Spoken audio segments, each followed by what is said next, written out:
Hadley's had her hands full. All season long, she's had crazy things happen, from losing a client after a few weeks to having a client injured on his own, and then even a mystery client. So let's check in on Ron, Mystery Brenda, and how Hadley's helping them this week. Ron is going back into the gym, and he went with his daughter. He actually missed working out, which is a great thing to hear. So I think we've made some long-term changes in his feelings towards fitness and exercise, which is all we can hope for. And Brenda's getting used to exercising being part of her life. I know her kids know she's doing it, and she's turned down and gone home early from events, in fact, because she knows she has to work out with me in the morning. And it is really fun because I say, "What did you do last night?" And she'll drop super names of super exotic people that I've never met, and hopefully she'll let me hang on one evening, except for the problem is if I do that, I will be reaching and taking things like spanakopita out of her hand. She thinks that that is spinach. And so we had to have a little discussion about how that's basically pastry dough surrounding spinach. So that was kind of funny. She said spinach, but spanakopita. So if we were to go out together, I've offered that to her to be her guardian when she goes out. I think that might be really effective. Well, the shoulder's starting to feel better. I did get to work out once this week, lightly on the treadmill, and I felt no pain. So I'm planning on continuing and adding some more vigorous exercise. My kids are both in town, and it's a struggle because mostly we go out to eat. And visit the family and get together with friends, and it's always out to eat. And Hadley's being real strong with me, no drinking, no bad food. Out to dinner the other night, I'm drinking iced tea. My 21-year-old daughter's having a martini. It was tough, but I'm staying the course. I don't want to screw it up and gain weight while I'm injured. When I first decided to enter the program, I looked online and I figured out my average daily, and I think I was probably eating 4,000 calories a day. So, and they said you should eat less than 2,500 for the average man on this website. So I'm sure I'm eating around 2,500 now. I'm guessing I need to do even less than that to lose weight. But 2,500 feels like I'm suffering. That feels like, she tells me to eat 4 ounces of this and 2 ounces of that. That's what I taste, when I'm cooking. It's like to make sure it's okay. I'd be done. I wouldn't get to have my meal.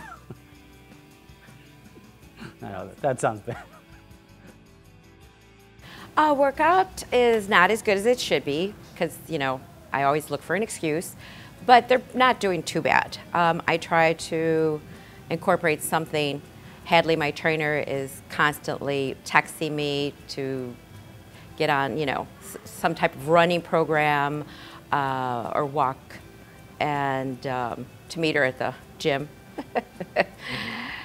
Mainly, I know to lose the weight more rapidly, I know I should be running, doing a lot more with weights, but because of my schedule, and of course I'm always, giving a little excuse for that too, I prefer more of the dancing type of exercise. So I have just started with Zumba, and I find that a little bit more my style as opposed to weights and running.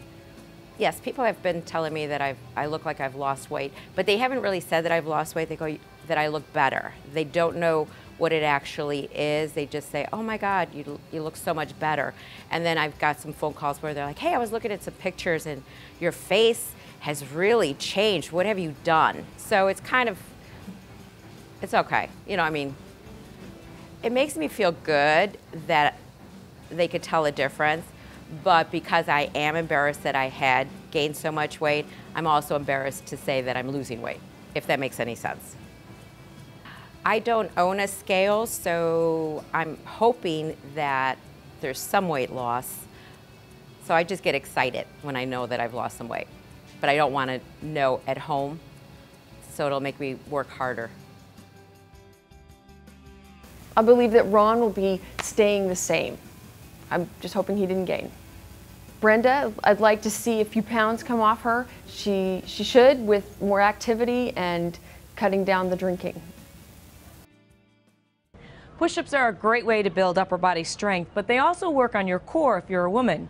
Let's start with some basics. Hands need to be wider than your shoulders. This is one common error most people make.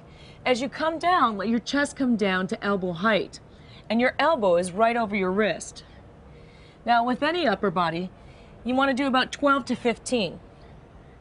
To make these a little more challenging, you can take it up to your toes, but remember, really keep those abs tight and work through this.